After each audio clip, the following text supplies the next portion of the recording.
Olá pessoal, tudo bom? Aqui quem está falando com vocês é o Thiago, que eu sou o host aqui do Visioncast, um podcast que nós falamos basicamente sobre tecnologia, inovação, realidade virtual, metaverso e dentre outras coisas.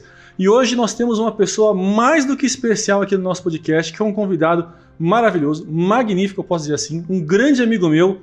Já nos encontramos aí em diversos eventos, diversas BGS aí e eventos afora de realidade virtual. Só para vocês terem noção um pouco do currículo dele, tive que anotar aqui de tão extenso que ele é âncora do Papo VR, ele é fundador do VR Exports Brasil, evangelista da realidade virtual no Brasil, além de fazer dublagem, locução, tradução, ser músico e aficionado pelo mundo dos games. É isso mesmo? É isso aí. Obrigado pelo convite, viu, Thiago? Prazer estar aqui contigo. Maravilha. O prazer é meu de ter você aqui. Fico muitíssimo feliz mesmo.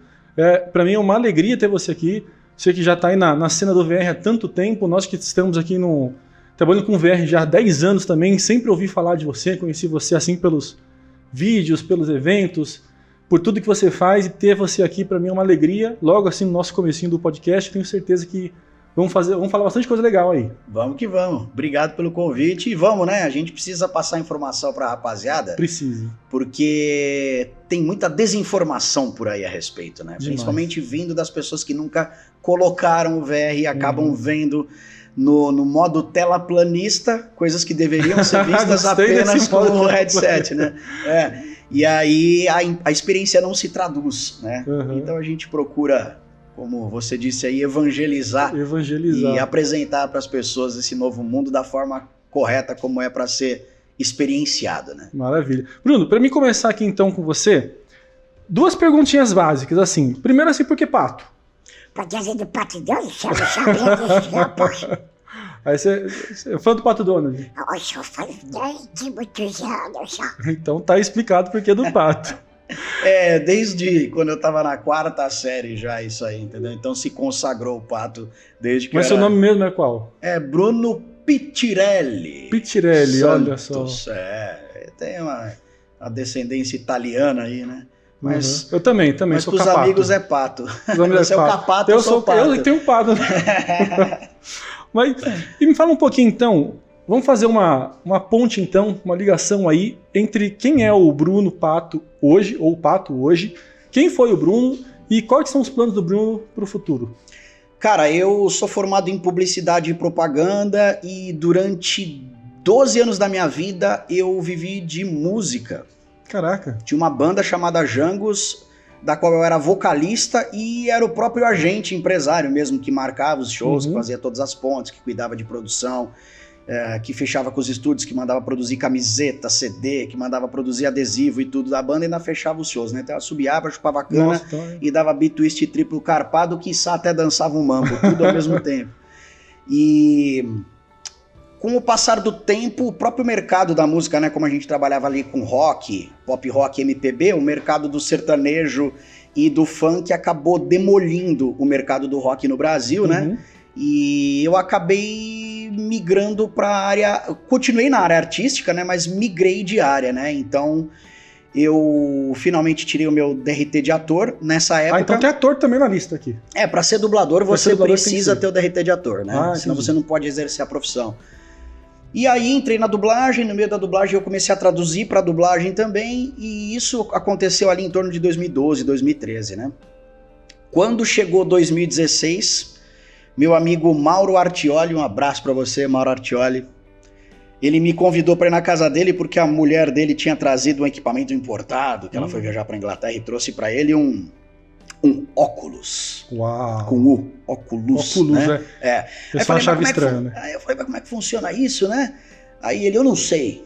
Eu fiquei sabendo que tem e pedi pra minha mulher me trazer. Fui na casa dele e quando eu coloquei aquilo na cara, eu entendi que ia mudar o rumo da humanidade aquilo. Ainda precisava de um PCVR pra rodar o... Isso foi em? Foi em 2016. Aí, pra rodar VR, ainda precisava de um PC. Aí eu levei meu notebook na casa dele num outro dia pra testar o equipamento dele. Funcionou e aí, em 2017, eu adquiri o equipamento, né? E aí eu não larguei mais o osso, cara. Aí você ficou nesse... E daqui pra frente, o que você imagina fazer? Daqui pra frente? continuar o mais atrelado possível à tecnologia de realidades estendidas no geral, né? Não só virtual, mas mista, né? Que é o que agora o Quest 3 está proporcionando, né? Que a gente pode misturar o espaço real com elementos virtuais ou um cenário virtual com elementos e pessoas reais, né? Que já seria o misto já, né? Que pega uma caneca aqui, a gente pode ter lá no virtual como outra coisa, né? E ficar mesclando essas informações. Exatamente, e um jogo que roda dentro do seu ambiente, né? Também. Que é totalmente inovação isso, é totalmente diferente isso, né? Eu lembro que já teve algumas coisas que sempre falaram, assim, de... Eu lembro, tipo, tinha um programa acho que chamava Além do Ano 2000, um negócio assim que passava, acho que na Discovery, não lembro. Era em 90 alguma coisa, e falava de... tecnologias como essa, mas a gente pensava que eram coisas que nunca iam acontecer, né? E a gente vê isso agora, né, na nossa cara ali, né? Literalmente na nossa cara, né? Sim. Mudando ali, vendo, e o que dá pra fazer e o que evoluiu, né? O próprio Quest mesmo, de um ano pra cá, é absurdo, assim, né? Sim, e é interessante porque eu fui muito chamado de louco com as minhas colocações, né? De coisas que eu vi, que eu já via nitidamente que iam acontecer, só que as pessoas, por desinformação e por nunca terem tido contato com isso, porque como eu comecei falando aqui pra você, quando você vê uma experiência na tela plana, né? Uhum. Você vê o trailer de um filme ou o trailer de um jogo, quando você for assistir o jogo, ou você for assistir o filme ou jogar o jogo, é a mesma experiência sensorial que você vai ter. Com realidade virtual não, se você vê um trailer de uma experiência em realidade virtual ou de realidade mista numa tela plana, você, quando colocar o headset e fizer mesmo a experiência, é outra linguagem, é outro sentimento, é outra realidade, né? Então não se traduz. Então esse que eu acho que é um dos maiores desafios pra gente. E um dos desafios é você ter que esperar o momento certo para as pessoas não te chamarem mais de louco. Então você vai mostrando para as pessoas o que tem aí, né? Uma das minhas profecias é que até 2040 não haverá mais dispositivos móveis, né? Celulares, né? Até 2040 vai ser que nem vinil, que nem fita cassete, vai ser que nem radinho de pilha, né? Uhum. Discman, tudo isso foi surgindo. Então, quando é uma pessoa mais jovem que duvida que isso vai acontecer, eu até entendo, porque falo, pô, ele não teve contato com nada disso, ele não viu nada surgir.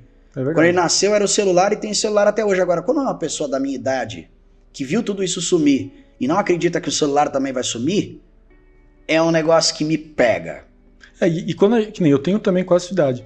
Quando a gente viu, por exemplo, ali o MP3, né? Primeiro o Walkman, depois o MP3. Pô, a gente pensava que aquilo lá ia ser uma coisa que e a gente não imaginava o quanto ele ia evoluir de uma forma que foi, né? E hoje você vai pegar um dispositivo desse, praticamente não serve pra nada mais. Hoje no celular você faz tudo. Exatamente. E aí a gente vê assim, até você uma tinha que ter os arquivos, jogar nele. Hoje em dia não, você vai lá no Spotify, já vai. Então é interessante isso, porque, como eu te falei, quando é uma pessoa da minha idade, ou da sua idade, né, que você tá quase em mim aí, então eu acho estranho, me pega mesmo, eu falo, como que essa pessoa viu tantas tecnologias serem substituídas por algo mais avançado, né, e não acreditam que isso vai acontecer no celular, porque é bem simples, os celulares eles vão dar lugar aos dispositivos vestíveis, cara. Exatamente. A Xiaomi acabou de lançar um Smart Glass igualzinho o seu. Exatamente. Então, para que você precisa? Porque por que você precisa de um celular? Você precisa do celular para enviar informações e receber informações. É só para isso. Uhum. Não, mas assistir filme, você está recebendo informação. Se você for mandar um áudio ou escrever um texto ou qualquer coisa, é para isso que o celular serve. Receber e enviar informação. Não significa que você precise de um celular para receber e enviar informação. Com certeza. Né? Você não precisa de um tijolo. É nesse sentido que eu quero dizer, né? Então é aí que entram os Smart Glasses, né? Não, então, e a gente fazer uma analogia com isso, dos óculos, dos Smart Glasses de hoje, e a gente comparar até mesmo a evolução do próprio Quest, de 10 anos para cá. Você falou do primeiro lá em 2016, a gente teve um DK1 aqui da Oculus, né, que fica aquele quadradão aqui, e era comparado com o Quest que a gente tem hoje, já é um trambolhão aqui lá, né, um monte de fio pesado pra caramba, e hoje a gente tem o Quest que é uma coisa incrível, né, e até falando do que você falou, quando a gente tem alguém que vai experimentar um óculos pela primeira vez, e eu falo isso por todos os vídeos que eu vi, por exemplo, falando do Vision Pro, né, da Apple, que alguns vídeos eu vendo ali, eu falando pro pessoal que, gente, esses caras nunca usaram um óculos antes. Porque eu lembro que uma das coisas que eu falava aqui é assim, pô, o cara colocou, girou o negócio ali, viu uma imagem. Cara, você vê uma foto 360 ali, não tem tanta... E isso, nossa, uau, parece que eu tô aqui num lugar... Meu, se o cara usar o Quest por 2 minutos, ele vai ter uma experiência muito, muito diferente disso. E eu acho isso ótimo, você sabe por quê? Porque a Apple, ela tem o efeito Apple, né? Ela tem. Então, e muitas pessoas que nunca ouviram falar, acabaram ouvindo falar e se interessaram em experimentar por ser a Apple. Exatamente. E é muito bom também que o preço seja um absurdo desse, porque aí o cara acaba procurando informações e fatalmente encontra vídeos comparativos de Apple Vision Pro e Quest 3. Isso, né? Exatamente. Então, nesse momento que o cara se interessou pela Apple, foi procurar informação e encontrou vídeos comparativos, e chegam todos no veredito à conclusão de que o Quest 3 é o dispositivo mais adequado no momento, por vários motivos, pela vastidão da biblioteca, pelo valor, principalmente.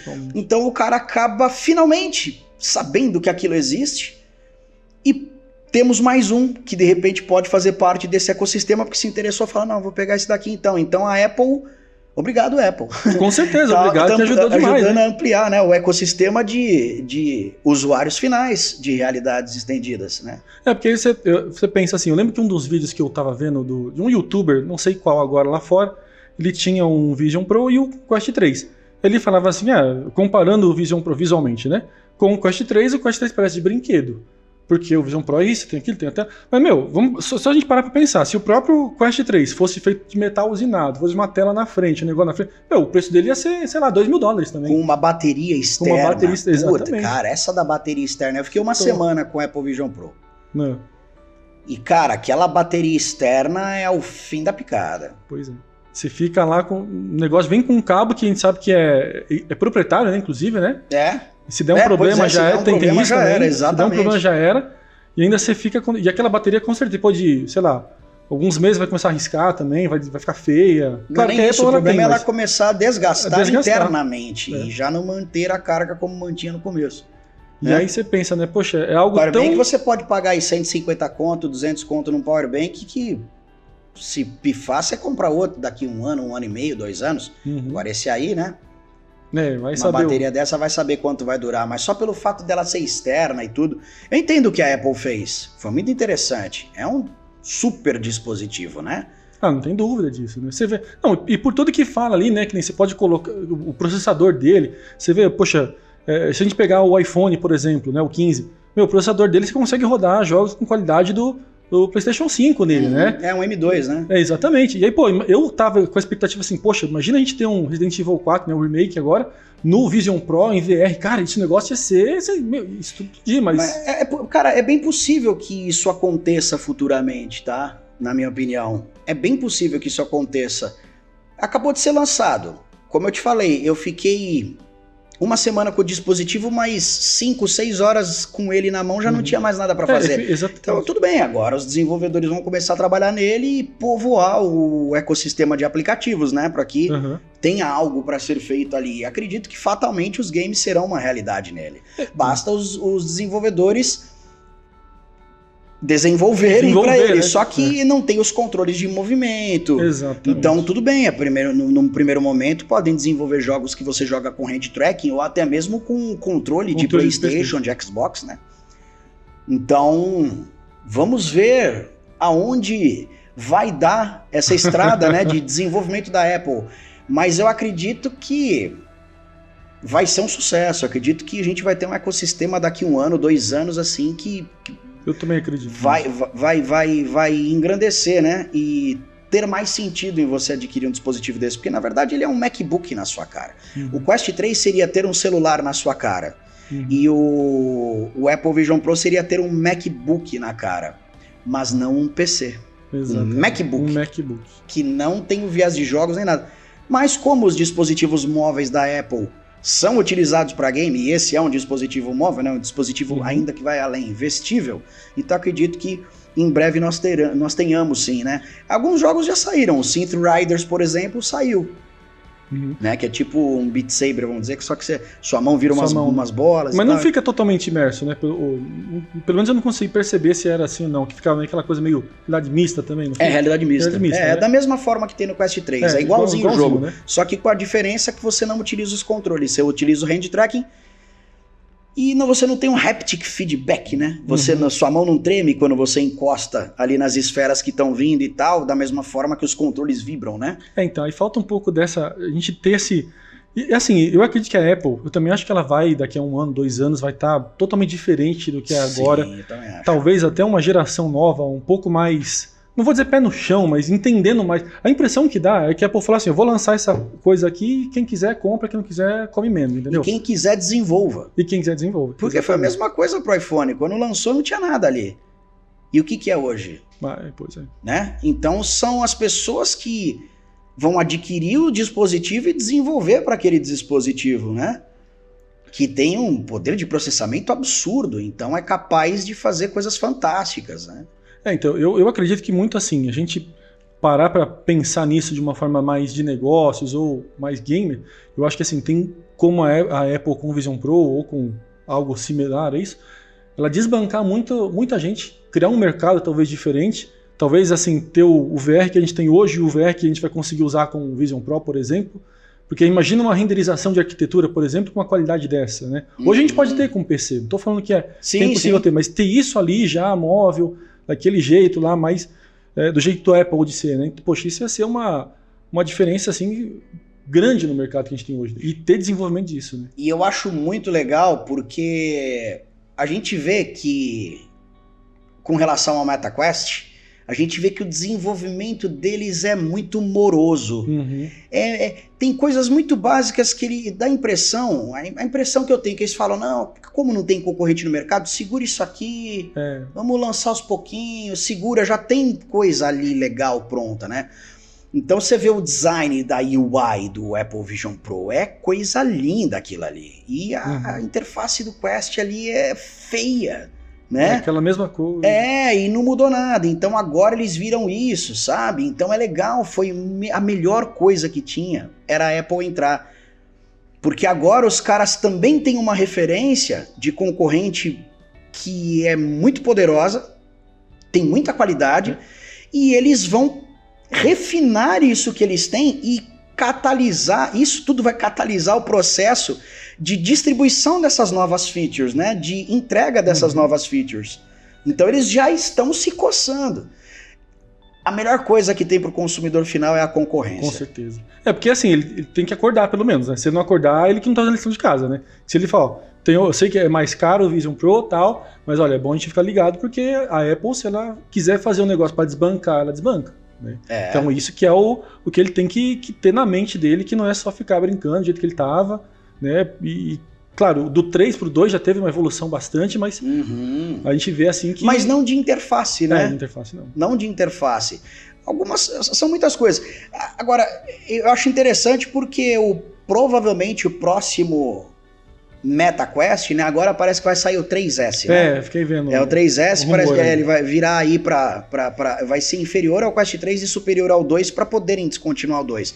O 2 agora caiu para $200 o preço. Olha que coisa de louco. Então provavelmente nós teremos por $300 um Quest 3S, né?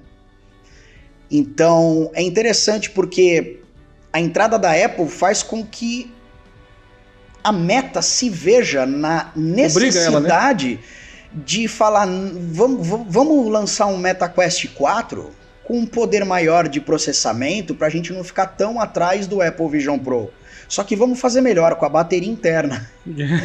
Então é interessante, né? Eles não vão querer fazer algo que seja tão poderoso ao ponto do negócio ficar pesadão, caro e com uma bateria externa. Exatamente. Mas ao mesmo tempo eles vão tentar encostar ao máximo lá. E nós estamos falando da Meta, cara. Nós estamos falando de uma empresa que tem bala na agulha para fazer isso, né? Então acho que a gente pode esperar o melhor das próximas gerações da Meta, devido à entrada da Apple no mercado. Então só me animou a entrada da Apple em todos os sentidos, por ser um super dispositivo e por também colocar pressão Isso com relação à concorrência do mercado. Porque aí eles sentiram a água batendo, vamos dizer assim, né? Então eles viram que se a gente não correr e fazer alguma coisa ali, eles devem ter muita coisa na manga também, sim, né? Preparada ali. Sei lá, talvez um Quest 3 Pro, não sei se tem isso, ou um Quest dúvida, 4. Eles poderiam ter lançado eles podem lançar um equipamento tão poderoso quanto o Apple Vision Pro. Mas a questão é, o que eles vão ter que sacrificar?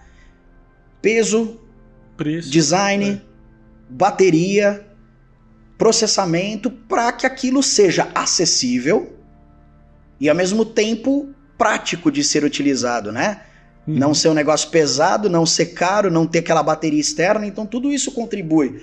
Eles podem fazer isso, mas não é interesse da Meta. Eu tava vendo uma entrevista do Palmer Luckey, que foi o criador da Oculus, que foi posteriormente comprado pelo Facebook na época, ainda não era nem Meta, né? Então o Facebook adquiriu, e ele implicou com os caras, falaram, coloca essa bateria externa, porque aí vocês vão evangelizar as pessoas, vocês vão acostumar elas a utilizarem já o dispositivo com uma bateria externa. Porque ele queria que tivesse um processamento mais poderoso, né? Agora, eu hei de discordar com o Sir Luckey. Eu discordo também, viu? Eu prefiro que seja daquela forma, com a bateria interna, que tenha um poder de processamento gráfico menor e que isso vai evoluindo ao longo do tempo com os chips mobile, né? E que a gente consiga ter algo compacto e prático. Uma bateria externa, eu utilizei o Apple Vision Pro, não é nada prático, ainda mais que pode enganchar, quebrar o cabo, né? Imagina quebrar um cabo desse. Não é comigo essa não. Isso a gente vê também, Pato, vamos pegar a própria evolução do gráfico mobile mesmo. Cara, se você vê o gráfico que a gente tem hoje no Quest 3, nem vou pro Quest 3, mas num celular ponta de linha. A gente vê há 5 anos atrás, cara, é uma evolução tremenda do que dá pra fazer ou não. O próprio Quest, você pega aí o Red Matter 2, que a gente tava falando dele, cara, aquele gráfico praticamente é quase um gráfico de PC mesmo. Ele tem sombra, tem textura, autismo. Pra mim, é um dos melhores jogos visuais que eu vi no Quest 3. Eu acho que visualmente é o melhor, o Red Matter 2. Eu acho que não tem como, claro, ficar melhor do que aquilo só tentando muito ali, mas pra mim é um dos jogos que o visual, o jeito que eles tratam a luz, a sombra ali, cara, aquilo eu fico imaginando ali a gente aplicar esse tipo de conteúdo numa visualização de arquitetura, por exemplo. É que aqui a gente é um pouco mais voltado pro business, né? A gente joga também, mas a gente tem um pouco de visão de evento. Mas pra gente falar de business, a gente tem que falar base. Sem dúvida. Sobre a qual será construído esse business. Que é a tecnologia em si. E para onde isso vai caminhar para você direcionar o seu business já com essas expectativas em mente. E que é um futuro inevitável. Porque se você abre um business, tem que saber o dia de amanhã. Tem que saber. Então, sabendo essa base, que é o que muitos que se dizem empresários desse ramo não dominam essa cama. Muitos, né? Demais. A gente vê muito isso aqui. Exatamente. A gente recebe muito pedido de pessoas que querem, por exemplo, criar um jogo ou criar alguma coisa, mas não entendem nada como funciona, não sabem às vezes a diferença do que é um AR, do que é um XR, do que é um VR, ou então acha que um vídeo dá pra você usar como 360 e ver, e já deve ter passado por isso também já, né? Muitas vezes, cara, e isso faz parte do processo de evangelização. A gente não tá evangelizando apenas o consumidor final, que tá adquirindo equipamento para entretenimento. A gente tá evangelizando as pessoas que estão interessadas em ter um business girando em torno disso, né? E a melhor coisa para essas pessoas é que elas tenham profissionais que entendam disso para guiá-las por essa estrada, né? E não só guiá-las, mas ensiná-las como é que funciona, né? Trazer toda essa bagagem de informação. Então, o trabalho que você está fazendo aqui é ótimo para isso. Nossa intenção é essa mesmo, é mostrar, primeiro que assim, que o VR, o que dá para fazer com ele, qual que as ações que a gente tem hoje, e mesmo que a pessoa ela queira montar um negócio hoje, que ela tenha 2 óculos, 3 óculos na casa dela, às vezes ela quer montar um negócio para isso, para participar de um evento, alguma coisa, que hoje tem como ela conseguir trabalhar com isso, né? Talvez há uns anos atrás era mais difícil, mas hoje a gente já tem isso bem mais aberto já. As próprias engines hoje em dia têm ferramentas dedicadíssimas. Você abre um projeto na Unity hoje em dia, de realidade virtual, se você der um render lá, já tem um jogo feito para você sem ter nada implementado. Mas já roda no VR, automaticamente. Você bota para rodar lá e compila, joga e acabou, já tá funcionando. Templates prontos ali. Isso antes. Não, antes não tinha. Não, a gente começou a desenvolver na Unreal quando era a Unreal 4 ainda. Hoje ela tá na 5.4, né? Então era na 4.5, a primeira que eu baixei, isso lá 10 anos atrás. Não tinha ainda o VR como tá agora ali, você não exportava para VR tão simples, era tudo PC VR. E assim, o que ela evoluiu hoje de facilidade, praticidade, Pato, é assim, Claro que tem a dificuldade de desenvolver. Tô falando que também você pegar ali e baixar já era, mas assim, por exemplo, pegar um template ali de um shooter em VR. Cara, isso já existe. Isso para fazer há 5 anos atrás, 5 anos mesmo, não tô falando com... É que você tinha que fazer tudo do zero, né? Hoje em dia você tem as bibliotecas, né? Exatamente. Que é o que a gente chamava de bibliotecas. E aí ainda chama-se de bibliotecas? Não, é biblioteca, asset, né? Vai variar um pouco do que você vai ter lá. É porque hoje você tem essa mecânica ali que você só implementa e acabou, né?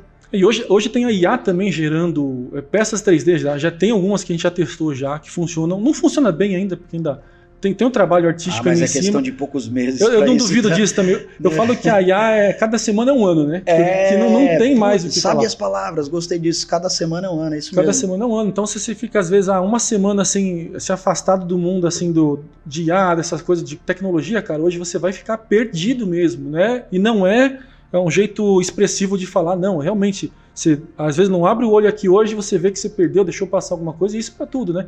E aí, por que eu falo isso, Pato? Porque às vezes a gente está querendo desenvolver um projeto e aí a gente pensa numa equipe muito grande, muitas pessoas, vários multidisciplinar. Não que não tenham que ter pessoas, claro, mas hoje a gente tem, por exemplo, essa facilidade de ter já um template de alguma coisa pronto. Qualquer coisa, não precisa ser só para um jogo. Então o que vai compensar mais vai ser o quê? A experiência que você vai conseguir passar para aquilo, né? O quanto você vai colocar aquilo de qualidade, quanto ela vai ver. Porque a gente está chegando num ponto que nem montar um site. Montar um site qualquer um, entre aspas, pode fazer. Mas igual você saber ali como você vai, a parte artística, o visual, os elementos que vai usar, isso é o importante, né? Porque a IA ela não vai substituir essa pessoa, né? Ela vai ser uma ferramenta para ela, mas não substituir ela. Né? Você como dublador também deve ter passado por isso um pouco, né? Deve estar vendo um pouco isso, né? Eu acredito, é uma opinião minha, claro, eu posso estar errado, mas tá com uma cara que vai acontecer o que eu vou dizer. Posso estar errado, ainda assim. Mas eu acredito que a inteligência artificial vai substituir 100% o ser humano em todas as atividades. Eu posso estar errado, mas é o que eu acredito. E aí? 100%. Não vai... Pelo contrário, vai ser melhor do que nós em tudo. Eu acho que a rapaziada não entendeu o que nós estamos criando ali. Nem os caras que estão criando mesmo. Estamos criando, cara, um Deus. Basicamente, né? Vai poder fazer tudo ali. Porque olha só, se tiver acesso à internet, é onipresente, tá em todo lugar. Com o poder de processamento e acesso a ferramentas, é onipotente, consegue fazer tudo. E também é onisciente porque tem acesso a todas as informações. Cara, isso é Deus. É verdade. Né? Então, se nós estamos criando um novo ser, inclusive, se nós estamos criando um novo ser, a possibilidade disso já ter acontecido é muito grande. E você acha que pode virar uma coisa igual o Exterminador do Futuro, assim ou não? Eu acho que talvez isso já tenha acontecido conosco no passado. Talvez nós sejamos fruto disso. Uau. Talvez. Talvez, né? Talvez. Posso estar errado? Posso. Mas tá com uma cara, né? Tá com uma cara de que se continuar. Então, eu acredito que há a possibilidade disso já ter acontecido conosco, né? E aí, com o poder computacional evoluindo tanto, né? O primeiro game foi de 52, 58, que era o Pongzinho lá que os caras fizeram durante a guerra, no oscilômetro, né? Sim. E de lá pra cá, passaram-se quanto aí? 60, 70 anos, cara. Então a evolução foi muito rápida, né? Você pega a revolução agrícola, né? Nossa, demais. A gente virou agricultor há 10 mil anos atrás, né? Faz 10 mil anos. Aí, de repente, teve revolução industrial há 200 anos. Aí teve a revolução da computação há 60. E olha o que aconteceu nos últimos 60 anos. Aí com comunicação, com celular, quando que saiu o iPhone? Em 2007. Estamos falando de 15 anos? 15 anos.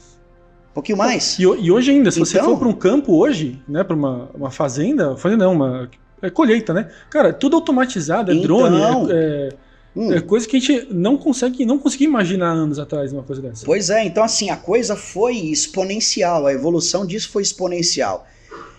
E é muito possível que hoje em dia, como a gente cria videogames videogames não voltam, né? Os games, né? Como a gente cria games muito realistas e agora com realidade virtual, chega um ponto, como você falou no Red Matter, por exemplo, que fica... Se agora você olha e fala, meu Deus, que coisa perfeita isso aqui, daqui quantos anos que a gente não vai mais conseguir distinguir a realidade da ficção? Imagina daqui a 5 anos, eu não vou nem tão longe assim, poxa, imagina 5 anos, um Quest 5, sei lá, Pois é. Cara, como que vai ser?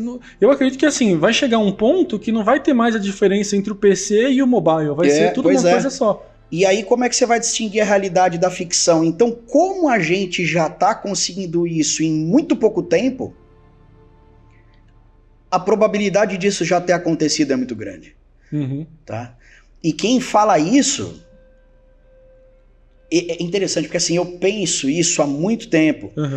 E quando eu vejo que tem caras muito mais inteligentes e brilhantes do que eu pensando a mesma coisa, né, como Neil deGrasse Tyson, Elon Musk, Brian Dean e uma série de grandes físicos e estudiosos, grandes cientistas, eu falo, cara, a minha opinião, ela tá muito bem resguardada por grandes referências, né? Antes que me chamem de louco, procurem aí a respeito desses nomes que eu falei, né? A chance disso já ter acontecido é muito grande.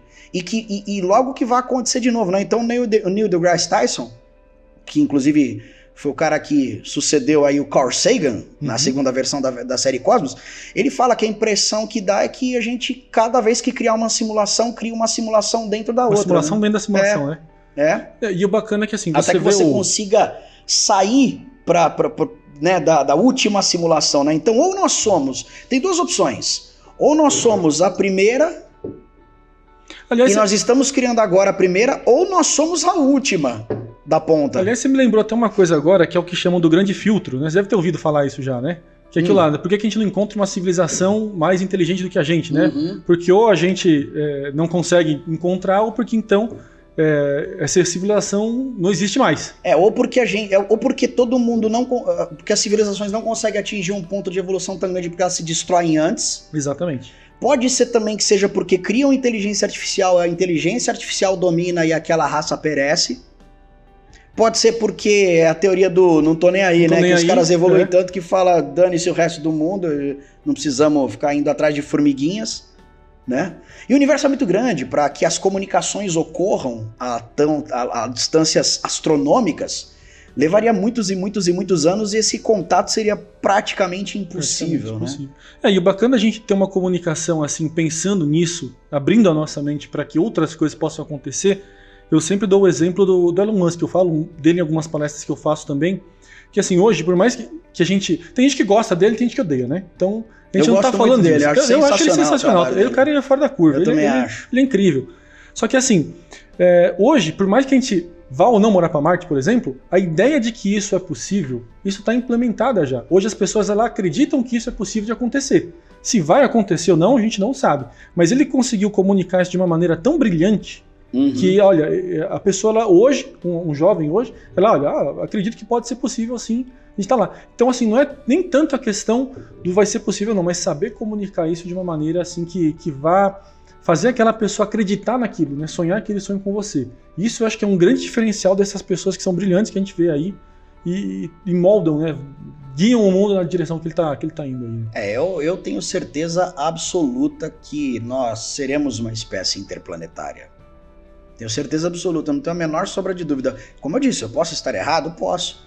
Mas é a minha convicção. Eu acho que é inevitável, na verdade.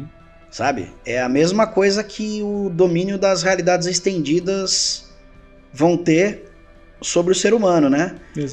A hegemonia, né? Que as pessoas estarão utilizando isso da mesma forma que hoje em dia todo mundo tem um celular, né? Isso mudou. Ninguém vive sem celular, pelo menos nos polos mais, né? Com tecnologia acessível, digamos, né? E acredito que também a expansão da raça humana enquanto espécie interplanetária é inevitável. E quem pensava isso há um tempo atrás era louco. Demais. Era taxado de louco, quer dizer. Chegou o Elon Musk e falou, olha aqui, ó, eu tenho dinheiro, tenho tecnologia e vou fazer isso aqui. Né? É isso que precisa do cara com a vontade e os recursos. E é o que o cara tem, né? E aí a gente fala uma outra coisa que a gente consegue juntar um pouco desses mundos, que é a ideia do metaverso, né?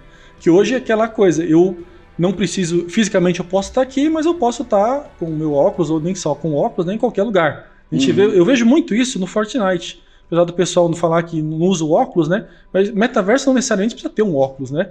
Mas a gente vê o Fortnite é um exemplo muito doido disso. Você vê, o pessoal tá num mundo totalmente diferente lá, online, conversando com os amigos dele, jogando, às vezes vendo um show, até nem o Battle Royale em si, e, tá num outro mundo lá, né? Então, quanto isso pode ser interessante, né? A gente ter essa consciência do metaverso, poder conectar as pessoas que estão espalhadas aí pelo mundo e trazê-las para perto, né? Então, são experiências que dá pra gente fazer de uma maneira totalmente diferente do que teve, né? O que você fez, assim, de diferente aí do... Bom, primeiramente aquela questão da simulação dentro da simulação é bem mais, é exatamente isso, né? É exatamente isso. Quando a gente fala do metaverso, é justamente esse universo simulado, né? E o Fortnite é isso, né? Tá simulando ali uma ilha lá que todo mundo se mata lá, né? Exatamente. Ou simplesmente assiste um show. Ou assiste um show, né? diverte, E né? o conceito é muito simples. Você entra online num servidor multiplayer e acabou. Aquilo, né? Agora, você vê que essas pessoas que estão utilizando essas ferramentas, nem elas mesmas estão conscientes de que elas estão usando algo que é o prelúdio do metaverso e dessa própria simulação. Olha, você me lembrou uma né? coisa agora, Pato. Nem os próprios jogadores têm consciência disso. É porque para eles é só um jogo. É só um jogo. E não não entenderam no que isso está se transformando e que isso vai ser a tal da simulação. E que uma vez dentro dessa simulação, pode ser lá dentro criado um sistema computacional. Teve um cara que criou um computador no Minecraft, tá? Eu vi. Então já está acontecendo. O cara já criou um computador dentro da simulação. Perguntei para um menino assim, olha, a roupa que você comprou lá no Fortnite, ela é sua? E eu percebi que ele ficou meio assim, que, você parar pra perguntar pra uma criança hoje que comprou um item no Fortnite, aquele é como se, sabe, é igual a gente ir comprar uma roupa no shopping, cara, aquilo é dela. Ela não vai ver, não, aquilo é um negócio pra um joguinho. Ela vai encarar aquilo como, não, é meu, eu comprei, é meu, ué. Não entendi sua pergunta. Uhum. Então a gente vê que tem essa questão da identidade do que a pessoa tem, do entendimento que ela vai ter para o que é uma simulação, o que é um jogo, o que é um... Sabe, porque para ela aquilo é um natural. Ela acostumou com aquilo, não é que aquilo foi introduzido para ela. E é interessante que essa é a próxima geração que vai chegar onde nós estamos hoje, né? Uhum. Então é interessante que a gente saber qual que é o modus operandi do cérebro de uma pessoa dessa que vai estar lá no amanhã. Essas pessoas vão chegar com isso tudo normalizado, né? Isso vai chegar sendo mainstream. Esse é o comum, né? E isso, a pessoa gostando tanto disso, ela pode transformar isso num business. Então você vai ter uma pessoa que entende daquilo, que tem aquilo dentro da vida dela para trabalhar com aquilo. E saber o quanto que aquilo é importante, o quanto que aquilo é relevante, o quanto aquilo ajudou mentalmente a pessoa a driblar problemas e ter o momento de descarrego dela. Então, enfim, o quanto aquilo é importante para a própria sanidade mental daquela pessoa. E como que isso pode ser aplicado para melhorar a vida de qualidade de pessoas que pensam igual a ela. E no momento que essa pessoa tiver uma certa idade, aqueles amigos dela que estão nessa mesma vibe também vão estar. Então um dia o mundo vai estar na mão dessas pessoas. Vai. E é interessante porque eles já fazem parte desse ecossistema, né? Então hoje em dia, é até engraçado, né? É jocoso você ver um velhinho jogando videogame, né? É verdade. Né? Tem um canal ou outro e você pega e olha e fala, que engraçado. E interessante porque tinha uma propaganda que tinha um cunho humorístico, né? Que era uma velhinha, isso lá em 2012, 2013. Qual que era o humor do comercial? É que tinha uma velhinha utilizando o celular. É. Isso era o ponto cômico da propaganda. Porque isso não existia, cara. Hoje em dia a dona Guilhermina Nossa, tá lá. dá bom dia pra dona Miquelita no grupo da família e fica mandando coisa e tal, entendeu? Se normalizou. Então, hoje em dia a gente ainda acha interessante, diferente, curioso ter uma pessoa aí, um senhor de seus 80 anos jogando game. Fazendo videochamada, né? Não, mas digo no game. Especificamente no game, eu tô dizendo, porque aí o celular ele tem uma utilidade que hoje em dia é muito ampla, né? O game é um negócio muito segmentado, é pra diversão e tal. E é interessante hoje em dia, como eu te falei, é diferente. Só que vai chegar uma hora que não vai mais ser, porque toda essa molecada que tá jogando hoje em dia, que é fissurada pelo negócio, que é uma galera, vai ser esse velhinho de amanhã. Então nós vamos ter vários velhinhos gamers, nós vamos ter a geração de velhinhos gamers. É nesse sentido que eu tô falando, né? Então é a cultura que vai sendo levada ao longo dos anos, né? E aí se a gente para pensar que isso para eles não é algo que eles aprenderam e viram assim, nossa, que chegou para ele algo novo, não, é que eles já nasceram com aquilo, Exatamente. Né? E aquilo já tá como se fosse na veia deles lá, já tá incubado dentro deles, não tem como eles pensarem, é igual você fala pra uma pessoa hoje, aquela piadinha lá, né, você imprimiu o ícone de salvar, né, em 3D, né, que para ele que nem sabe o que é aquilo, né. E isso que é o bacana da gente entender, e até mesmo para negócios, né? Poxa, entender Sim. como que essa geração daqui para frente ela vai se comportar. O tempo todo aqui, tudo que a gente está falando pode ser muito bem utilizado para negócio, né? E uma das coisas que pode ser utilizada muito para negócio é a visão da coisa. Então, do que nós estamos falando? Nós estamos falando de normalização. E a normalização que vai ditar o que vai acontecer em seguida. Normalização dos games, por exemplo, com essa geração de gamers velhinhos, né?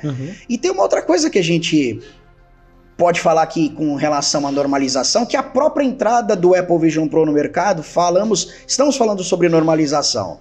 Nós tivemos o Quest aí desde 2019 e nunca os vídeos das pessoas utilizando esses dispositivos nas ruas foram tão virais quanto o Apple Vision Pro.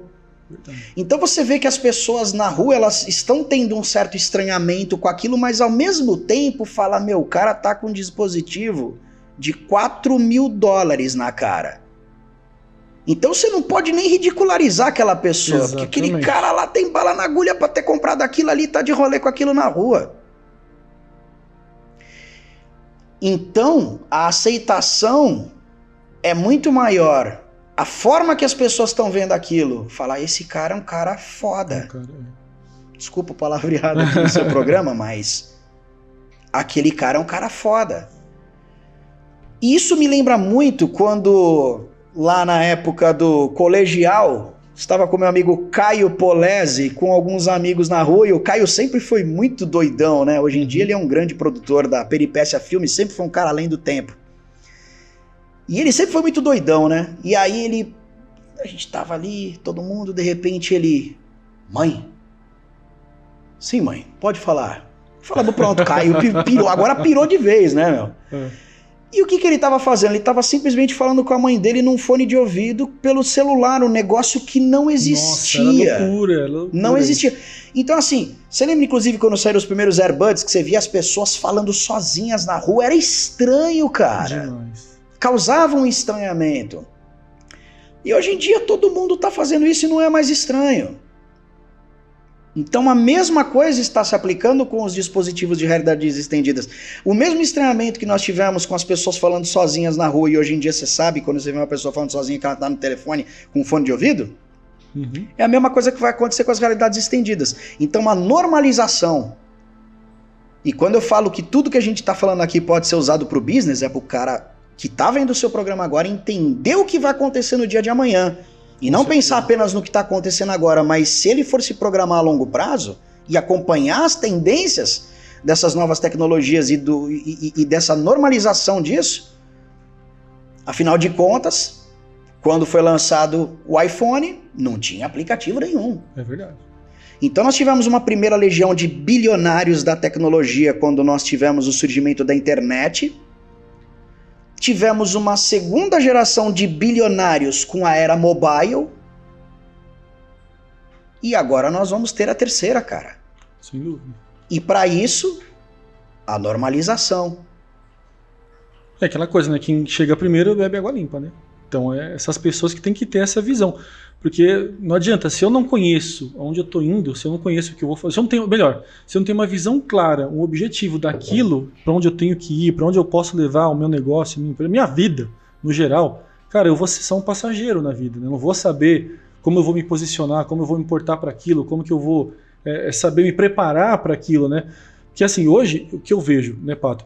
A gente tem vários aplicativos hoje, pensando no hoje, que são fantásticos. Mas se a gente parar para imaginar tudo que dá para a gente imaginar daqui para frente, e às vezes até coisas que a gente pode criar, que hoje até a IA mesmo está ajudando a gente a criar aplicativos novos, coisas novas, mas se a gente tem a visão do que dá para a gente fazer, cara, é fantástico como a gente pode chegar lá. Eu dou um exemplo aqui daquele aplicativo que tem do Immersed, já chegou a usar? Que é o de área de trabalho.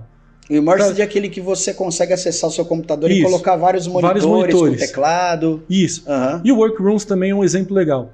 Cara, a gente faz algumas consultorias, né, para empresas que usam esse tipo de aplicativo, principalmente o Workrooms. E a gente vê assim que tem quase um medo, vamos dizer assim, do pessoal usar aplicativos como esse, como se fosse algo assim tão absurdo, ou tão futurista, ou tão anormal. Nós fizemos ano passado um evento com 20 óculos, foi para a Visa, se eu não me engano, que a gente usou o Spatial, né, o Spatial, e era numa sala virtual também, e tinha aquele negócio assim, nossa, olha só o futuro. Cara, isso é uma coisa que já tá. Imagina que a gente pode poder organizar e fazer isso, sabe? E ter as pessoas elas terem a inteligência, terem a percepção, melhor dizendo, que isso já dá para usar, e como que dá para potencializar isso, isso aí vai ser o que eu vejo que falta da pessoa ter visão pro negócio dela disso. Né? Então, assim, talvez vai ter aquele negócio que vai ser mais assim, que nem uma pessoa que vende coxinha, sei lá, né? Talvez não dê para fazer tanta coisa diferente, mas se a pessoa vai ter uma loja, vai ter um negócio online, cara, ela tem que fazer, não é que é bom ela tem, porque senão ela vai ficar parada.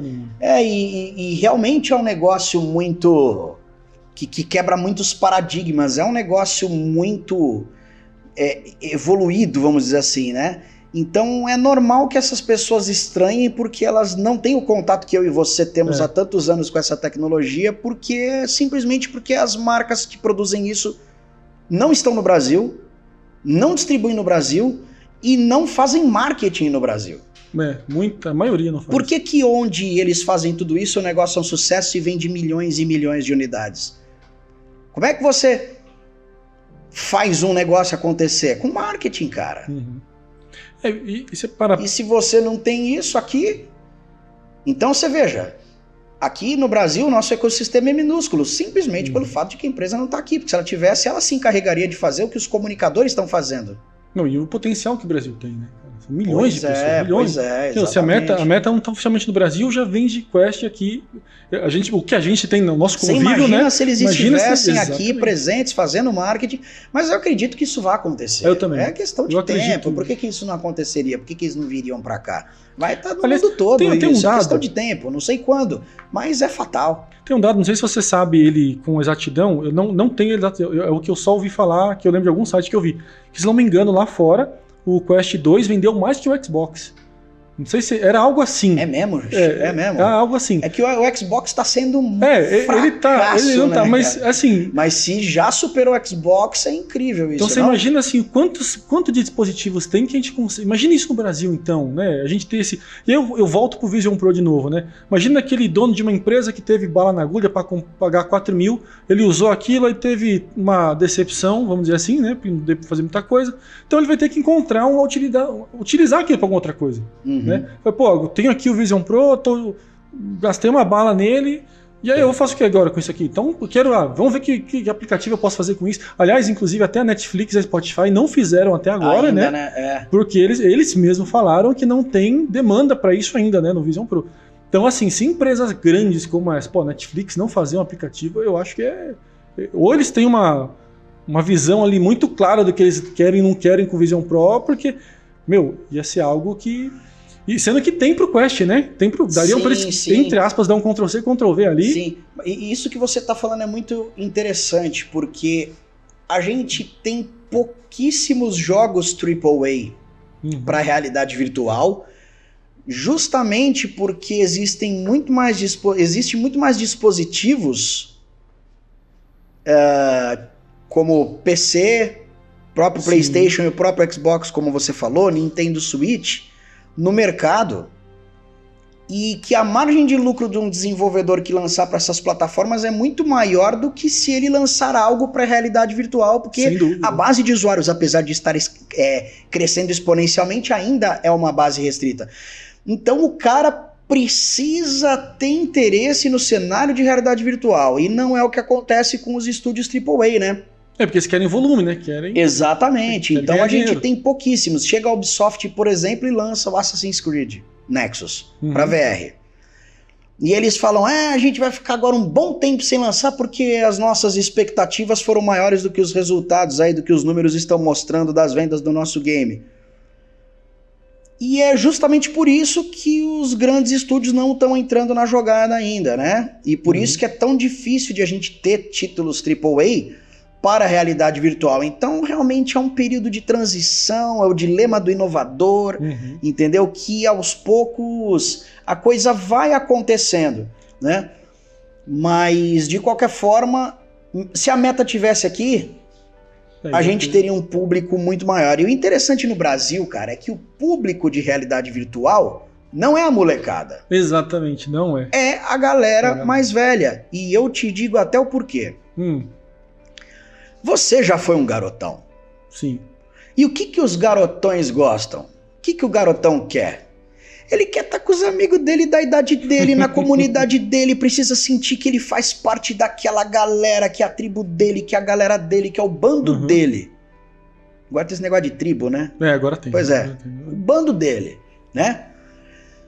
E o que eu vi acontecer? Eu vi muitos jovens, né, entrarem na realidade virtual, começar a jogar com uma galera um pouco mais velha. E não é a galera do moleque de 13, 14 anos, aquela galera mais velha. E quando ele chega pros amigos e fala de realidade virtual, os caras, que realidade virtual, o quê? Esse negócio é uma ruim, por quê? Porque o moleque fica vendo jogo de VR na tela plana e não tem a experiência que teria colocando óculos. E esse moleque acaba que ele não tem a galera dele com ele para jogar realidade virtual, diferente do que está acontecendo no exterior, como por exemplo nos Estados Unidos, onde a empresa está distribuindo, está fazendo marketing, e aí a molecada tem a tribo deles lá, mas no Brasil esse moleque fica jogando com os tiozão. Vai no Fortnite, vai no Free Fire, né? Em vez de estar no VR. Então ele prefere estar com os amigos dele do que jogar com os tiozão. Tem uma exceção ou outra da molecada que gosta de tiozão, modo de dizer, né? Se tiver um cara aí de 30 e poucos anos e tal jogando, já não é a tribo do moleque de 13 e 14, já não é a galera, não é o bando do moleque. E os caras que tem um pouco mais de idade não estão mais nem aí pra esse negócio de bando, de tribo. Que mano é tribo, cara? Eu quero trabalhar, fazer minhas coisas, cuidar da minha família, render, crescer na vida e ter a minha diversão aqui. E aí, cara, acaba que a comunidade foi se formando, né? A VR Esportes Brasil teve bastante participação nisso, porque juntou os youtubers, os comunicadores, abriu um hub para que as pessoas começassem a entrar e jogar juntas. Então, os grupos que a gente foi fazendo de WhatsApp, os grupos do Facebook que se juntaram. Então, toda essa rapaziada que é um pouco mais velha acabou se juntando nessa missão. Sim. Então, engrandecemos o cenário o ecossistema de usuários finais, né? Todas essas pessoas, os comunicadores, os próprios jogadores, o pessoal que organiza todos esses hubs, os donos dos grupos, administradores de grupos tanto de Facebook como de WhatsApp. Então assim, chegou o momento em que a gente conseguiu juntar essa comunidade que hoje em dia se você chegar você tem com quem jogar.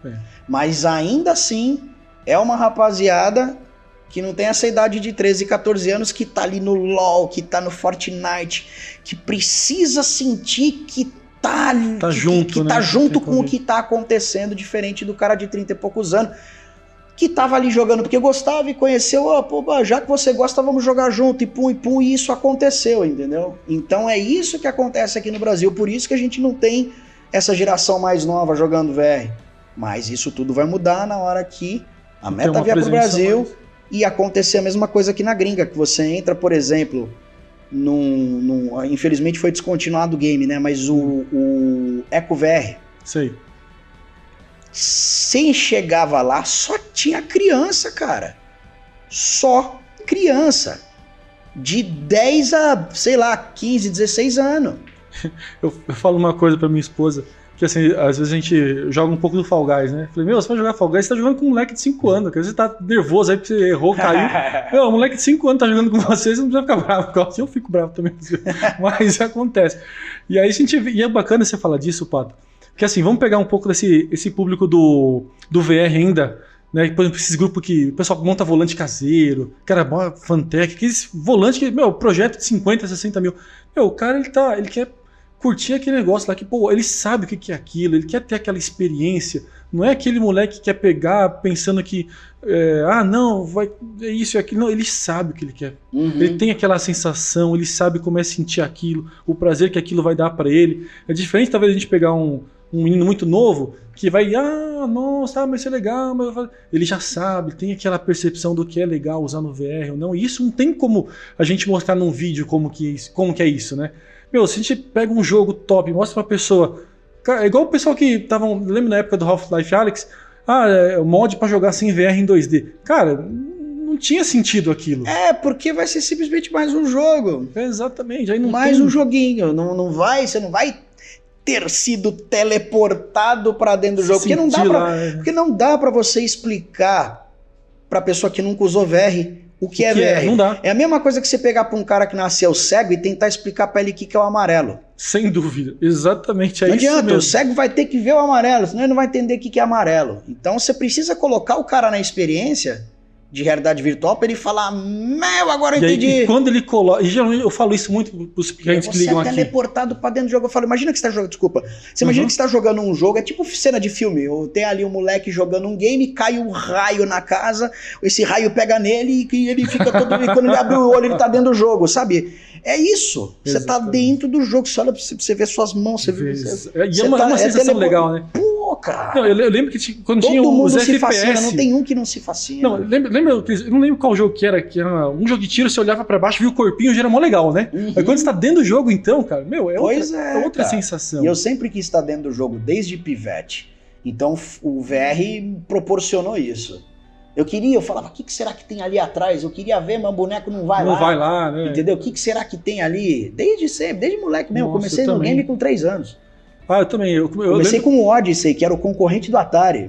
Nossa, eu lembro que meu pai, ele tinha um Amiga 2000, não sei nem que ano que era isso. Meu pai, ele era doido por videogame também. Aí a gente teve um Amiga 2000 lá, e já era um computadorzinho já, né, o jeito dele. Não lembro muito assim, mas cara, era uma loucura, eu sempre gostei de inovação, acho que por isso que eu fui sempre para essa área de tecnologia, né? E aí a gente vê aí que é bacana você estar isso conectado com pessoas que gostam, que entendem, que você não tem que ficar explicando meia hora, né? O que é o negócio, não, isso que é o legal, né? Ter essa comunidade envolvente, né? E, que nem você faz o campeonato lá de Beat Saber, né? Que vocês fazem. Sim. Cara, esse deve ser fantástico lá, né? O pessoal participa disso aí. E não só de Beat Saber, né? Tem outros também, né? Tem vários torneios, mas o de Beat Saber acaba sendo... É o chamariz mais, né? Por ser um... Porta de entrada, o Beat Saber é um system seller, né? Muita gente comprou os dispositivos de realidade virtual para jogar Beat Saber, Nossa, né? demais. E aí acaba tendo aquela... E é aquilo lá, a pessoa compra aqui no Brasil, né? Por exemplo, aí quer jogar Beat Saber. Com quem, né? Vou jogar. Vai procurar um grupo, vai procurar alguém. E geralmente vai ser as pessoas, né? Que você falou aí, né? Pô, tem que ter. E como tem sido assim sua experiência com o VR Exports aí, durante esse período aí? O que você já fez de diferente? Como que tem sido? Cara, como eu te falei, a gente criou a VR Esportes Brasil porque foi assim, eu fiquei de 2017 a 2019 só jogando com gringo porque eu nunca tinha encontrado brasileiro. Aí em 2019, inclusive de 2017 a 2019, eu participei de torneio internacional da VR Master League, eu participei do primeiro time da história do mundo de Pavlov, cara, Nossa. Que era um clã chamado Arctic. Só você do Brasil ou não tinha mais? Só eu do Brasil. Só você do Brasil. Sim, era só gringo, cara. Só gringo. Então eu acabei me envolvendo com os desenvolvedores, com o pessoal que organizava torneio, com os players do ecossistema final de 2017 a 2019. Em 2019 eu encontrei o primeiro brasileiro jogando Pavlov. E aí ele falou, cara, tem um grupo aí no WhatsApp de umas 50 pessoas. Falei, você tá de brincadeira, cara. Nossa. Era tipo o Walking Dead no meio do monte de zumbi, encontrei a Vila dos Humanos. Né? E aí ele me levou pra Vila dos Humanos, cheguei lá nesse grupo de 50 pessoas, cheguei pro dono da vila, falei, cara, vamos derrubar essa vila aqui, levantar um castelo, tacar fogo na tocha? Para as pessoas verem de longe, né? E foi assim que a gente criou a VR Esportes Brasil e aí a coisa foi caminhando. Vamos criar um torneiozinho de Pavlov. Começamos com um torneio de Pavlov, mas é complicado porque cada time você precisa de 5 pessoas, então já dá, um time já tem 2 que não podem, já tem que chamar substituto. Mas foi um bom começo pra gente entender como é que ia funcionar aquilo. Aí quando a gente pegou a proposta do torneio de Beat Saber, foi interessante, porque cada jogador é um time. Você não precisa de 5 caras para um time só. Então foi super simples, a gente conseguiu 32 pessoas para disputar o torneio na primeira edição e já rolou um torneio, né? E o que é mais legal jogar com brasileiro contra brasileiro? O que é? O pessoal xingando? Qual que é o... Então, cara... A diversão, assim, cara, diferença. Eu vou te falar qual foi a sensação que eu tive. Quando eu tava jogando Pavlov com os gringos, eu sentia que eu tava jogando Pavlov. Aí quando eu encontrei a Vila dos Humanos e a primeira vez que eu fui jogar com os brasileiros, cara. Então assim, quando eu tava jogando com os gringos, eu tava jogando Pavlov. E quando eu fui jogar com os brasileiros, eu tava jogando CS. Nossa, que legal. Era o mesmo jogo. Teve aquela nostalgia. Eu falei, cara, agora eu tô jogando Counter-Strike. Só pelo fato de eu estar jogando com os brasileiros, mudou a minha sensação de estar jogando. Eu não tava mais jogando Pavlov, eu tava jogando CS. Nossa, não, é totalmente diferente, né? Você tá ali com o pessoal que te entende, né? Que você fala ali, que pode... Não, realmente é totalmente Parecia outra coisa, que era né? outro jogo, como você mesmo falou. Parecia que era outro jogo, cara.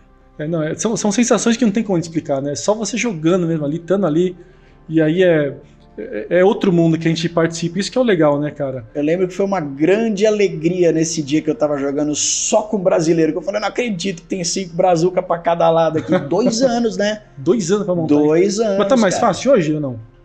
Ah, hoje tem lobby brasileiro de tudo, que é jogo todo Tem. dia. Pavlov tem lobby todo dia, Population One tem lobby todo dia, Joguei Contractors tem lobby todo dia, Breachers tem lobby quase todo dia também, e tudo jogo FPS, cara. E assim, a sensação que eu tenho aqui é que parece que nos últimos 2 anos que ele começou a explodir mais, né? O ano passado que teve um... Assim, o Quest 2 parece que ele democratizou bastante, né?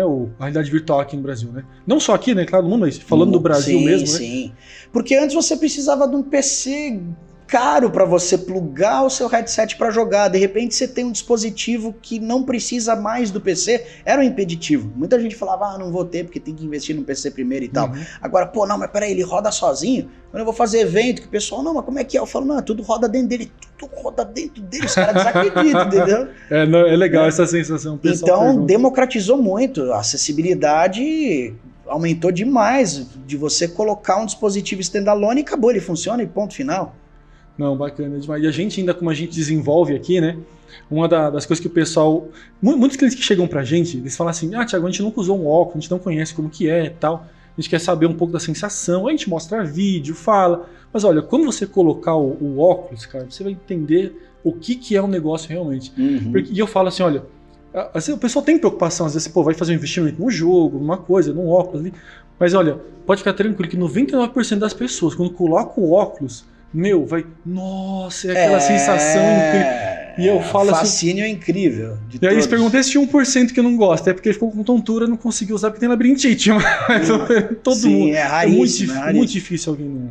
E tem aquela coisa, você tem que ter o discernimento de saber qual experiência você vai colocar para o marinheiro de primeira viagem, justamente para ele não passar mal nem nada, né? Eu vejo hoje em dia o pessoal, não, porque eu fui numa montanha-russa, falo, nossa, cara, isso estragou demais a montanha-russa. E até aí... Pô, coloca o cara, sei lá, pra começar assim a primeira experiência, bota o cara 5 minutos no Beat Saber pra jogar 2, 3 partidinhas, sabe? A primeira experiência aí que a vai gente... mudando, coloca o cara num Super Hot, coloca o cara no Oculus First Contact, sabe? Pro cara ir Não, First Contact dominando os controles, entendendo como vai funcionar. Aí você tá com o Pavlov depois que o cara tá, sei lá, 40 minutos. O cara nem consegue mexer nos controles do Pavlov. É complicado, né? O que a gente faz aqui de primeira experiência, que é sensacional e ajuda bastante, cara, a gente coloca no Rich Splunk. Que aí só usa com a mão mesmo. Puta, isso é sensacional. O pessoal fica doido, cara, com aquilo. A gente tava num evento agora de franquia. A gente tava o óculos lá, vamos pôr um jogo aí. Colocamos o Rich Splunk lá. O pessoal sai, cara, isso é demais, a gente tem que experimentar, a gente tem que colocar um negócio, tem que fazer esse nosso negócio. Eu falo, olha, acho que essa é a melhor primeira experiência que você pode ter pra colocar alguém, que não precisa de controle, vai só com a mão ali. Né? Porque tem gente que tem muito medo de altura. Não, e isso que é bacana, a gente mexe com o medo da pessoa, mas de uma forma segura ali, né, claro. Sim, sim. E aí você tá ali do lado. E agora com o Pass-Through, né, do Quest 3, você vê a pessoa ali, ela te vê. Quando sobe não vê mais, né? Então, mas aí... o legal é que essa versão em realidade mista do começo da experiência é incrível, porque de repente você olha, tem um elevador dentro da sua sala, você vai ver como é que apareceu o elevador aqui, a pessoa entra, e quando o bagulho sobe e abre, a pessoa nem imagina, nem fazia ideia que aquilo ia acontecer, que ela tá em cima de um prédio e tal. Claro, se ela não vir o que está acontecendo antes da experiência, né? Se ela estiver vendo outras pessoas antes no monitor, ela vai saber. Mas o legal é você colocar e não deixar ninguém ver. A pessoa chega, coloca e quando ela vê, ela tá ali em cima, né? E tem muita gente nem consegue. Não, a maioria fica passar com medo, pela prancha ali, Eu acho que nesses anos todos que a gente usa, eu acho que de primeira, assim, que sem medo, né? Sem demonstrar medo, né? Meu, acho que não teve ninguém. Tem aquele baque ali inicial, né? Nossa, eu tô aqui, né? Vai andando ali devagarzinho. Então, enquanto você põe a pranchinha, então, né? Aí o pessoal fica doido mesmo. Aí não tem como, mas gente que vai andando de joelho, nossa, é demais, acontece muito isso, mas pra mim, na minha visão aqui, uma das primeiras experiências que tem assim pra pessoa, que é uma experiência que se você quer, por exemplo, até quem tá numa empresa aí quer começar, quer mostrar o VR pra alguém, né? Mostrar o que é capaz. Cara, coloca essa experiência que você vai conquistar a pessoa ali e falar, nossa, a gente tem que fazer isso. Essa experiência no Quest 3, ela é muito legal porque você já tá letrando a pessoa com relação a 2 gêneros de realidade estendida, que começa com a realidade mista, porque você está vendo o espaço real e o elevador virtual, e quando a pessoa entra e o elevador sobe e abre a porta, ela está na realidade virtual. Então você está explicando para ela o que são duas coisas. Aí quando a pessoa fala, você entendeu? Aí você nem precisa explicar, né? Você move, usa primeiro e depois explica o que Aí você fala, ó, você entendeu? O começo era realidade mista, porque você estava vendo um lugar e tinha um elevador que ele era virtual, entendeu? Então real com virtual, mistura é misto. Quando chega lá em cima era só virtual. Então você já está conseguindo letrar a pessoa ali da melhor forma possível. Ela sai dali, ela já sabe o que é realidade mista e realidade virtual. Na prática, né? Na prática. Isso que é o legal, Exatamente. né? Não tem conceito para ela saber, né? Isso que é bacana. Aliás, uma pergunta que eu esqueci de falar de campeonato. Vocês fizeram campeonato de Blaston já? Ou não? Não. Mas já chegaram a jogar já? Sim. Que eu falei, cara, deve ser tão... Que é um dos jogos que a gente mais usa em evento aqui. É ele também, porque é fácil de jogar. Sim, é 2 tiros ali e acabou. Mas torneio não, porque a gente... É muito fácil, muito simples. É porque assim. O brasileiro, cara, ele é um gamer muito hardcore. É, o cara que é gamer mesmo.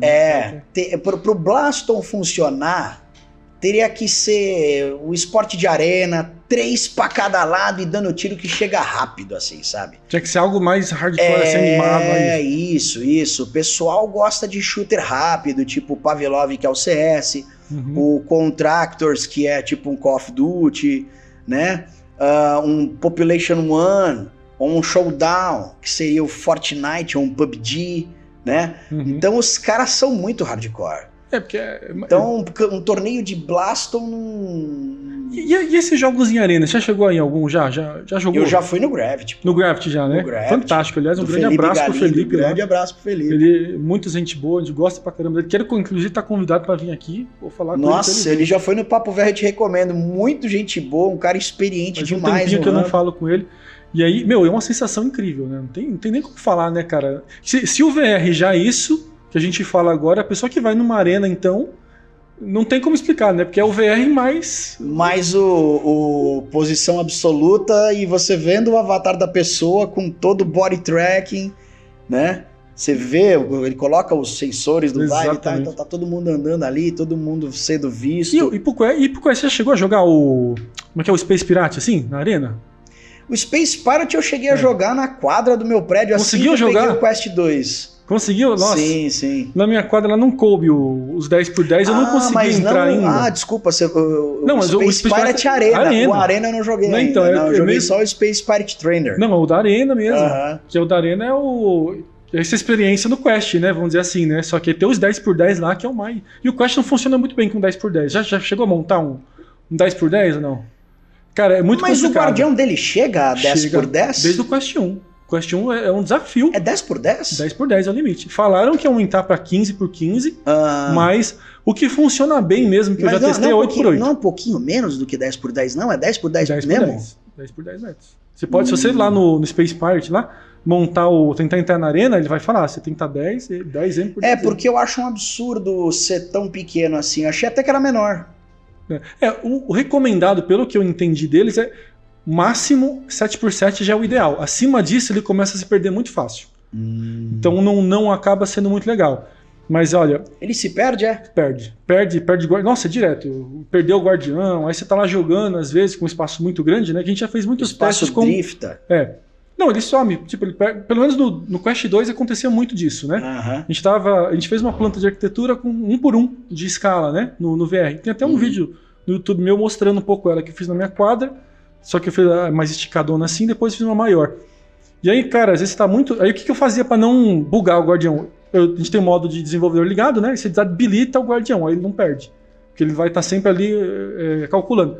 Mas é que nem você tá num espaço muito grande, aí vamos imaginar que você fica muito olhando pra parede, aí ele acho que perde a referência do local, aí buga, aí fala, ó, perdeu o guardião. Quando você desliga o guardião, o problema é que ele já perde referência do chão, aí ele já bota buga. você...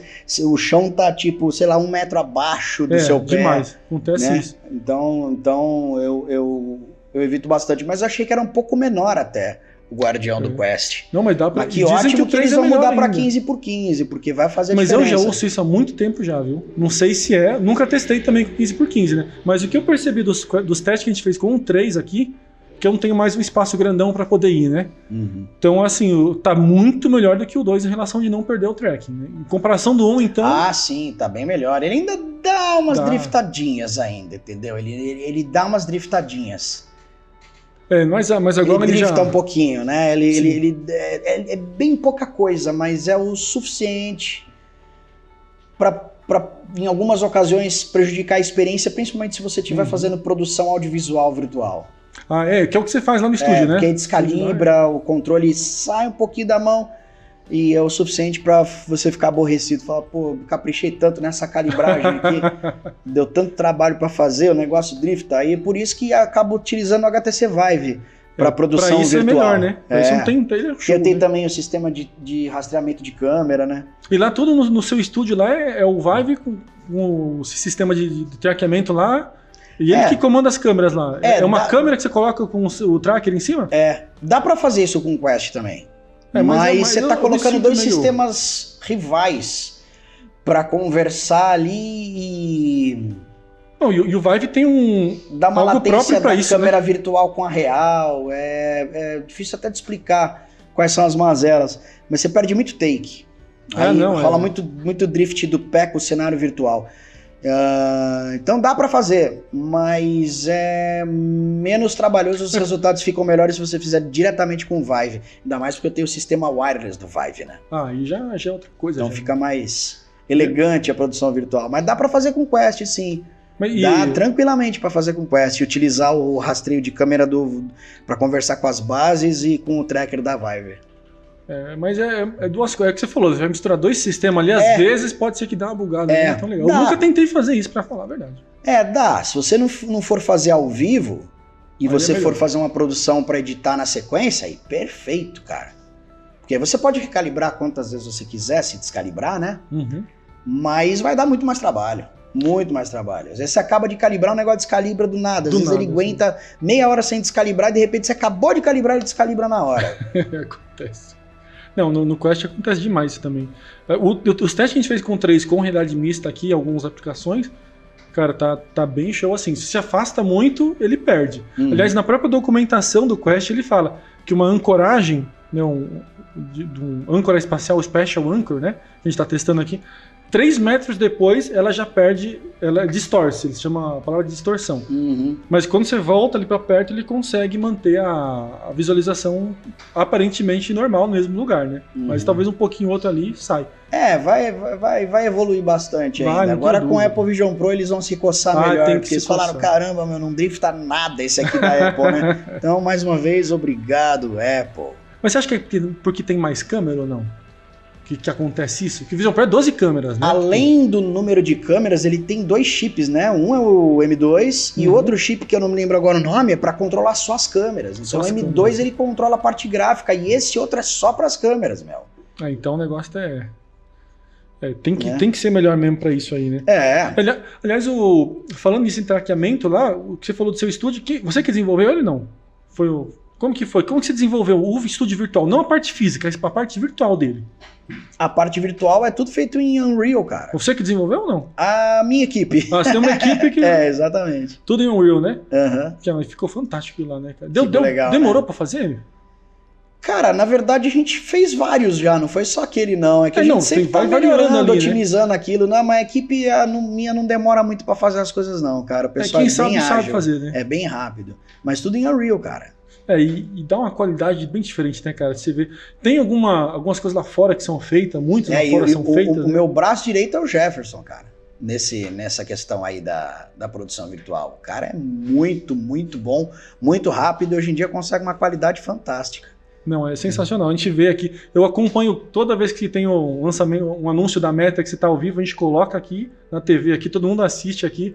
E eu prefiro com você que é dublado, né? Eles fazem a dublagem. A tradução simultânea. Né? Pô, aí é melhor, eu prefiro. Não dá pra ver, não. Mas a gente aqui, a gente fica sempre vidrado aqui.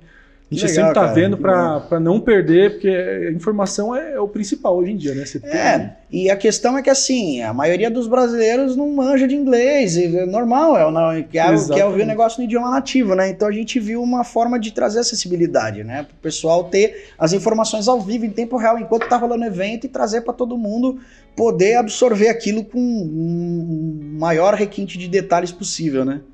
Não, com certeza. E isso ajuda muito, viu, Pato? Ajuda demais aqui a gente. E, Pato, pra gente já indo pros finalmente aqui, o que você acha aqui que é a pior coisa que você já viu no VR? Pode ser em qualquer sentido, assim. Que falar, olha, isso aqui foi uma das coisas que isso não devia existir. Ou, cara, isso aqui só atrapalhou o mercado. Cara, que apagar da sua mente, se fosse possível. São experiências... Eu sou um cara que, se eu coloco um dispositivo de realidade virtual e rodo uma experiência... Nos primeiros 2 minutos que eu estiver usando aquilo, eu sei se aquele cara que desenvolveu aquilo joga VR ou não joga VR. Uhum. Porque se o cara não joga, o cara vai desenvolver um negócio muito engessado, com uma jogabilidade que não tá dentro dos padrões, e pro cara ter produzido aquilo é porque ele não jogou aquilo que tá funcionando, que vários estúdios bons conseguiram concretizar, conseguiram consolidar com relação à interface de usuário, com relação a como você disponibiliza as coisas para que você possa utilizar como armas, como granada, como onde você guarda a arma, como você utiliza uma mochila ou como você usa os atalhos para abrir menus e tudo, né? E muitas vezes esses caras acabam desenvolvendo experiências porque são bons em fechar negócios, são grandes vendedores, mas que desenvolvem experiências que colocam no evento em que as pessoas não conseguem ficar 2 minutos com o headset porque elas começam a passar mal.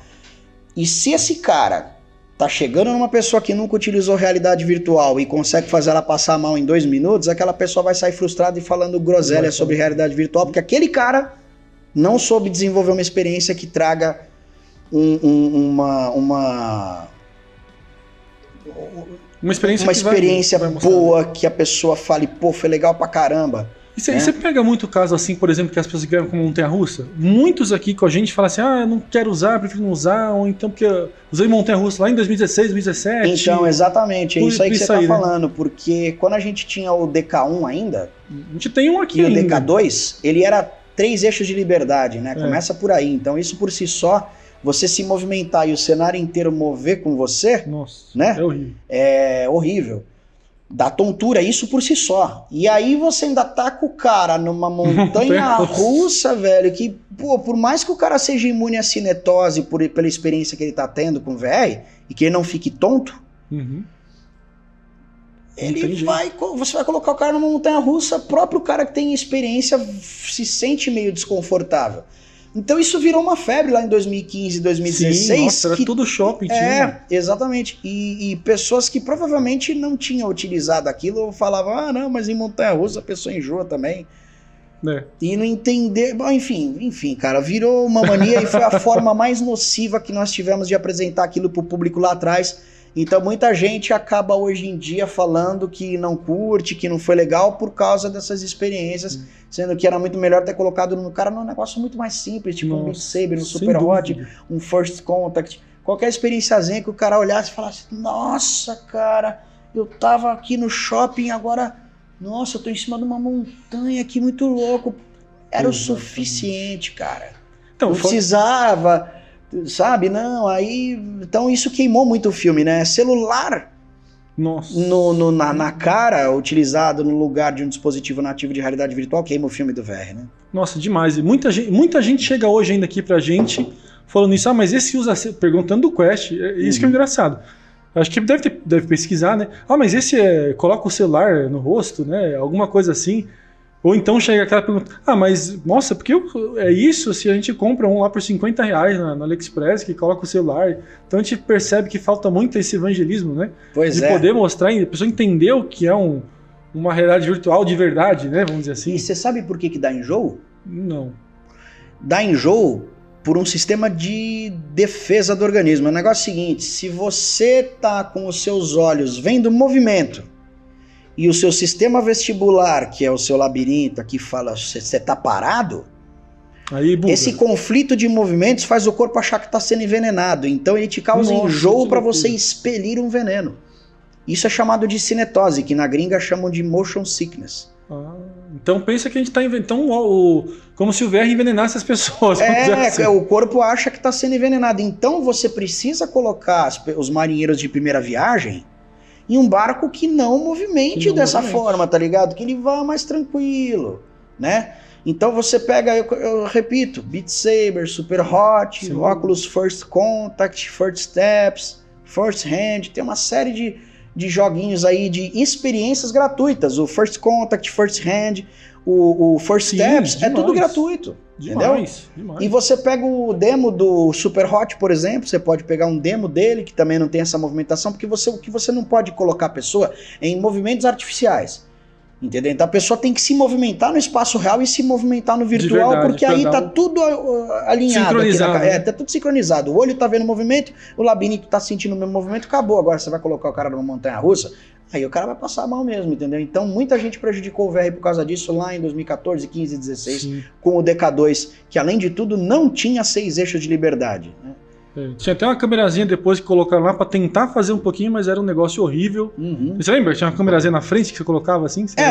Aí, do CV1? Do DK2. Do CV1 também, né? O DK2 tinha isso? Sim, você podia pegar uma câmerazinha, só que você colocava bem na frente, aí ele fazia o... Não, porque o do CV1 era perfeito. Não, você viu então, só que ele vinha com os dois postes lá, né? Na verdade, antes ele vinha com um apenas, porque o CV1 ele foi lançado ao mesmo tempo que o Vive. Isso. Só que o Vive já saiu com os controles de movimento. O CV1, que é o Oculus Rift, ele demorou uns 4, 5, 6 meses para lançar os controles de movimento. Então eles lançaram com apenas um sensor. Quando você comprava os controles de movimento, vinha o segundo sensor. Depois eles começaram a mandar o bundle, né?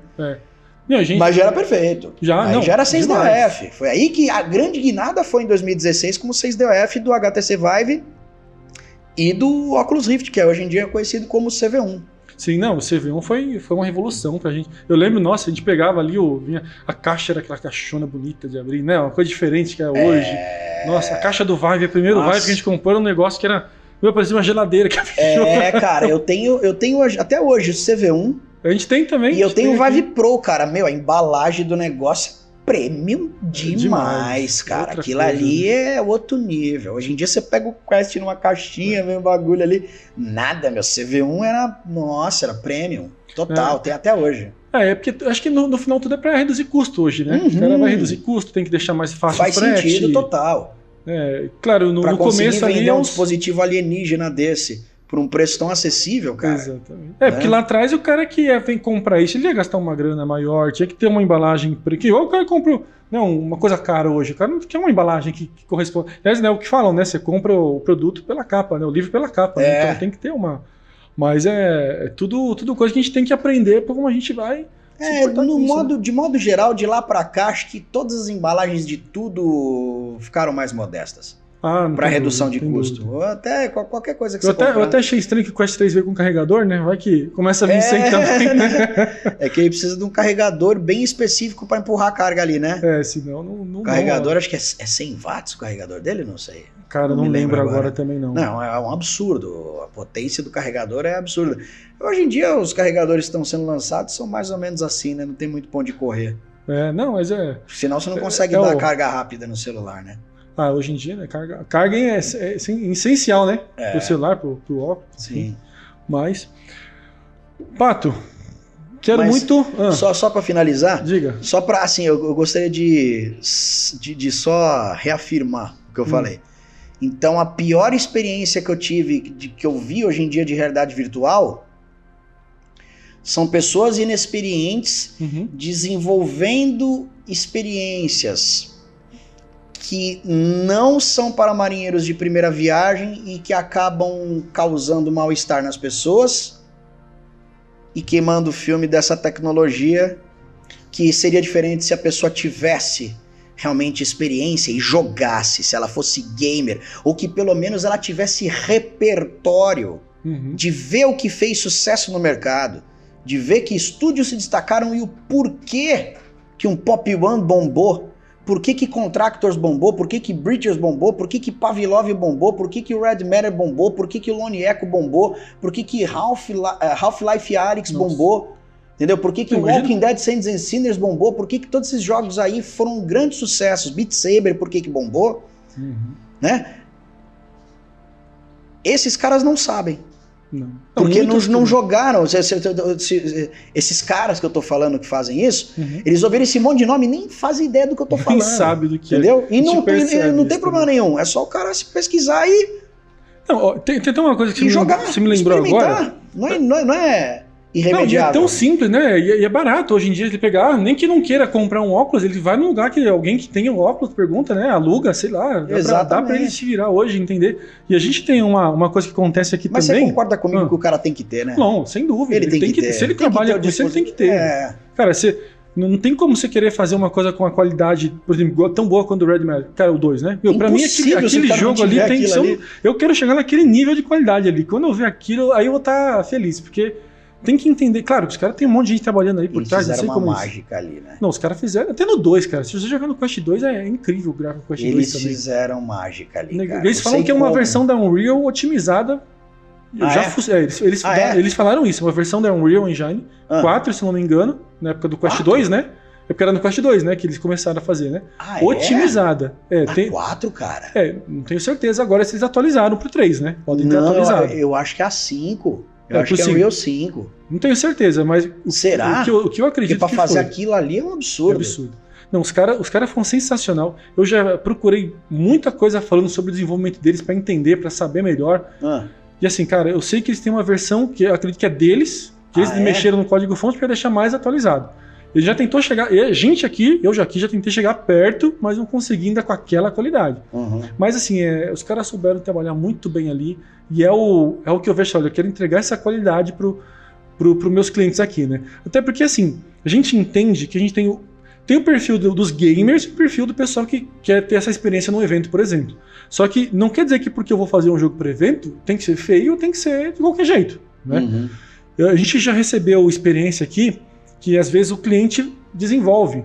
Então, por exemplo, tem um cliente de uma escola X que desenvolve, né, jogos. Aí ela fez um jogo 3D.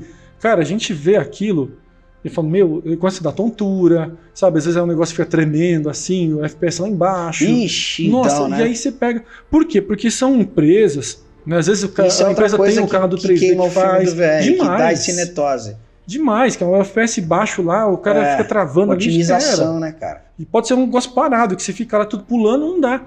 E aí o cliente faz, ou entrega isso, ou pega... Ou então o que acontece muito, Pato? O cara de arquitetura, por exemplo, o rapaz que fez o render aqui, render é uma coisa, tempo real é outra, né? Aí o cara quer exportar o arquivo, pensa que vai rodar bem no Quest, que negócio... Nossa, cara demorou 24 horas para renderizar esse vídeo, eu preciso renderizar 180 frames por segundo. E aí e isso mata, cara, não tem como. E a gente fala, olha, a gente 180 aqui, porque 90 para cada olho, né? 180 frames por segundo, cara, 180... Duas telas ali, né? Processando ali, 2 ângulos de visão. Num dispositivo mobile. E isso o cara não entende, né? E a gente fala assim, cara, a gente tem 10 anos aqui, porque a gente sabe o que a gente tá fazendo. A gente desenvolve o negócio, então a gente entende. Ó. Aí o cara quer vir com uma textura. Cara, tem um negócio que era uma maçaneta que pesava 2 milhões de polígonos naquela maçaneta. Eu falei, caraca, como que o cara me manda um negócio desse assim e acha que vai. Teve um caso também que se me lembra agora. Isso foi pro PCVR, de tão desotimizado que tava, pra não falar algo ruim.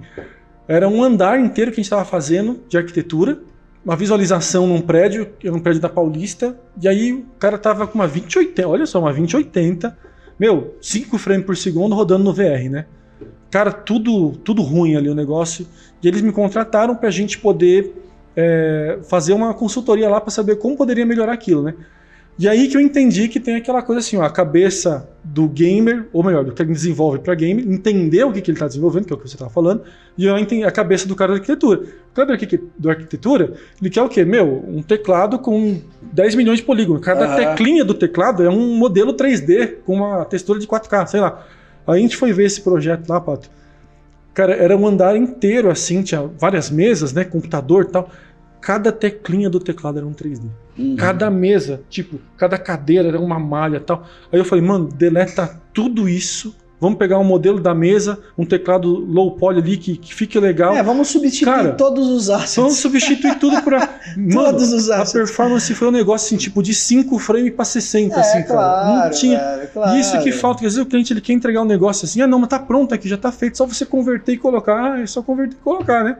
Tão simples assim. E ao mesmo tempo é um grande desafio, porque as coisas têm que ser muito bem feitas no VR, porque você vai poder colocar a cara nelas, né? Você vai poder enfiar a cara no teclado. Então dá para entender o lado do cara que quer deixar aquele teclado perfeito e o cara tem que entender o seu lado também, que tem que achar um equilíbrio. Tem que ter para você conseguir rodar aquilo no mínimo 72 quadros por segundo, que já não é o ideal. Né? O ideal seria 90. 90 é o ideal. Né? E é o que eu falo pro cara assim, quando a gente tem alguma consultoria, alguém que a gente fala assim, olha, vamos imaginar que você vai fazer essa cena rodar no celular, como você faria? Aí o cara já começa a pensar um pouco melhor para entender como que ele tem que trabalhar com o projeto para que a gente consiga colocar no óculos. Aí tem funcionado melhor, mas mesmo assim ainda é um grande desafio pra gente fazer isso, né? Mas o legal é isso, assim, as pessoas estão começando a aprender, a entender que dá para colocar isso. E a gente, como ter esse papel de evangelista, mostrar, entender, olha, a gente consegue criar coisas legais, isso que é o bacana daqui para frente, né? E aí, Pato, pra gente finalizar aqui então o nosso papo, como que o pessoal que tá em casa consegue te encontrar, te achar, quem não te conhece, claro, eu sei que a maioria aqui já te conhece já, né? Mas como que elas acham você, Pato? Cara, para me encontrar é só procurar aí por Bruno Pato VR, né? @Bruno Pato VR. Mas eu recomendo que sigam a VRE Esportes Brasil, assim mesmo, @VRE Esportes Brasil, para você acompanhar o nosso trabalho. Quem quiser acompanhar também o meu trabalho pessoal, que eu falo de dublagem também, captura de movimento e outras coisas, outros assuntos, Bruno Pato VR. Então, são os dois perfis aí para vocês procurarem. YouTube, Instagram, TikTok e por aí vai. Você canta ainda também, Bruno? Tem vídeo seu cantando ou não? Cara, eu só canto quando tá rolando um som, o pessoal me chama pra dar uma canja, eu vou, mas profissionalmente eu não tenho mais trabalhado com isso. A gente vai chamar o Bruno pra cantar aqui então, a gente já que vai ligar. Vamos ver se minha voz com 42 anos tá como era quando eu tinha 25. Tá melhor, com certeza melhorou, né? Bom, e vocês encontram a gente aqui no VisionCast em todas as plataformas, né? Temos no YouTube, no Spotify, na Deezer, todos os streamings aí de Spotify, né? Ou @VRVision Realidade no Instagram, e o meu que é @t.capato. Eu espero por vocês, deixem seu comentário, deixem de se inscrever também aqui no canal do YouTube, no Spotify, e tenho certeza que esse conteúdo vai agregar muito para você aí no seu trabalho. Muito obrigado, valeu e até mais!